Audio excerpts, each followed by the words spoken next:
माननीय एकनाथ शिंदे साहेब हे मेट्रोचे आताचे चेअरमॅन आहेत आणि बरेच दिवस आमच्या चेंबूरचे नागरिक जे आहेत ते ह्या मेट्रो स्टेशनला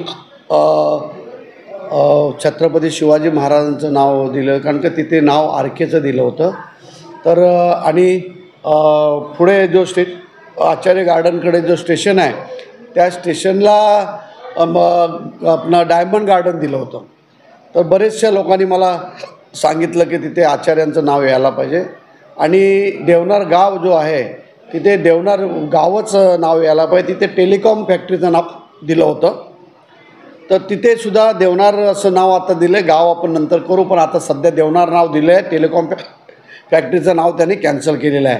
पुढे आर के स्टुडिओचं जो नाव दिला होता तो कॅन्सल करून छत्रपती शिवाजी महाराज चौक आणि पुढे चेंबूर असं दिलेलं आहे. त्याच्या पुढे आलं ते डायमंड गार्डन. हे डायमंड गार्डन पहिल्यापासून नाव आहे, परंतु आता आमचे कैलासवासी आमचे शिवसेनेचे नेते शरदभाऊ आचार्य ह्यांनी त्याला नारायण आचार्य चौक गार्डन केलेलं आहे.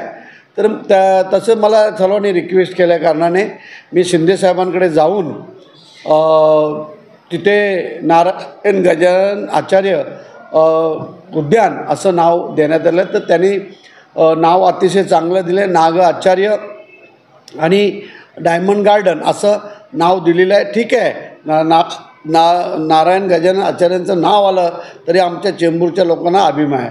त्याच्या पुढे जे गार्डन येत आहेत त्याला डॉक्टर बाबासाहेब आंबेडकरांचं नाव सिद्धार्थ कॉलनीतले जे अग्रशिव तरुण आहेत त्यांनी सांगितलेलं आहे. तिथे नाव शिंदेसाहेबांना ते दिलं, ते शिंदेसाहेबांनी मान्य केलेलं आहे. त्याच्या पुढे जे आपला हे येतो आहे आपलं मेट्रो स्टेशन, त्या स्टेशनला उमरशी बाप्पा म्हणून उमरशी बाप्पा नाही हे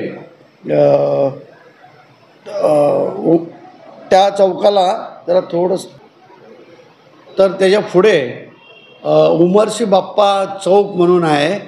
तिथे त्या स्टेशनला उमरशी बाप्पा चौकाचं नाव देण्यात येणार आहे. आणि ह्या पाचही स्टेशनला मी मागणी केल्याप्रमाणे सर्वांचं शिंदेसाहेबांनी त्यांचं नाव जाहीर केलेलं आहे आणि ते सर्वांना मान्य आहे. मेट्रो आता दिवाळीत चालू व्हायला पाहिजे अशी माझी इच्छा आहे. मी तसं पाठपुरावा शिंदेसाहेबांकडे करतो आहे आणि शिंदेसाहेब ते पाठपुरावा करत आहेत. ते बघत आहेत की जर पंतप्रधान जर आले ह्या उद्घाटनला तर खूप बरं होईल, नाहीतर मग मुख्यमंत्री आपले आहेतच, त्यांच्या हस्ते उद्घाटन करून टाकू.